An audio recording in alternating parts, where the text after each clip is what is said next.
What's up, everybody? Welcome back to the Wizard's Chest. I am Kyle, and today we're going to be doing a review of the new DC Essentials Black Manta figure. He looks pretty good. I picked him up at the movie trading company for $25, and I'm excited to take a look. But first, let's go ahead and check out the packaging. There you get a nice promotional shot of him on the side. He is number 8 in this line. And on the back you can see that Superman, Brainiac, and Aquaman are also released in this second wave. I picked up Superman, but I haven't got Brainiac or Aquaman yet. And there you get a nice logo of Black Manta on top.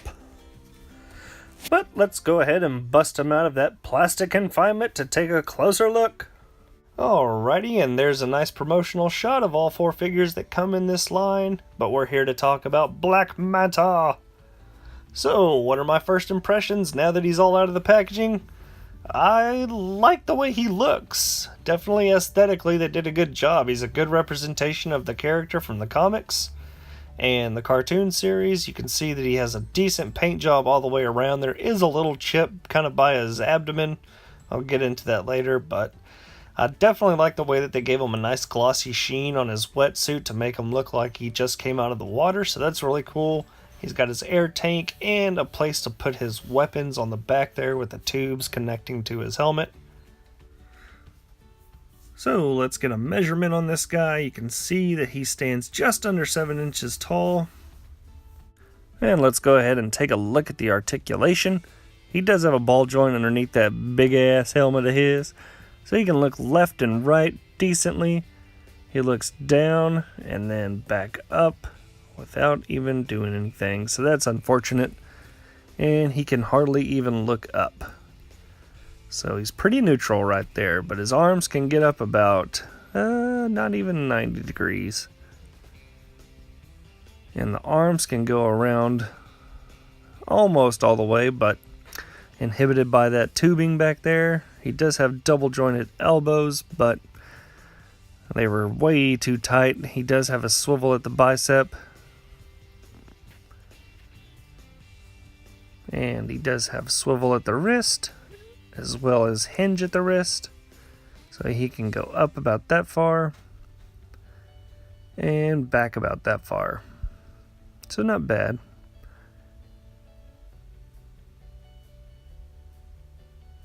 Very nice sculpt. Very clean lines. Not really an ab crunch. There's that flake I was telling you about with the paint. He does have a swivel. And he can do the splits really well. He does the front kick that far and back not too far. Double jointed knees. But it was super tight. Look how tight that is. Finally it pops up. And shit. Now it's loose as hell.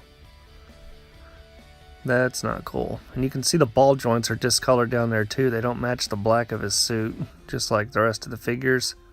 That leg is fine. And of course you got the swivel and pivot down by the ankle. And the back, like I mentioned before, it does have the ability to hold his weapons, which is really nice. I think a lot of figures these days are missing that. And the swords themselves have a really nice sculpt to them. You can see that they did a nice sheen on them as well. And he does come with an additional weapon that has a really cool sculpt to it. I like the design of this.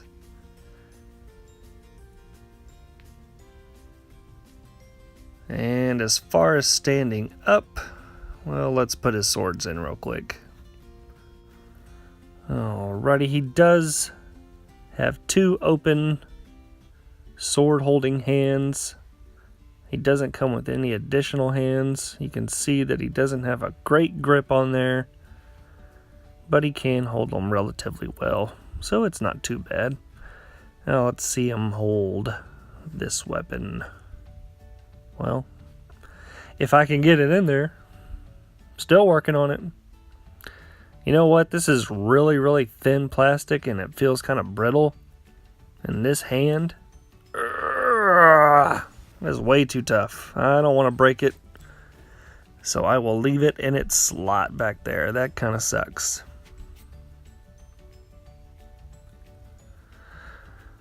The rating on this is going down. That's unfortunate. Alright, now to the standing.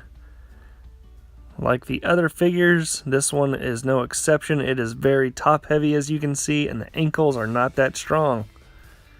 These are huge QC issues. If you're going to take away the Icons line and bring back these DC Essentials and charge $25, you need to make sure they can stand up. So as you can see, with the little finagling, you can get them to stand up. There he is compared to a 6-inch Marvel Legend.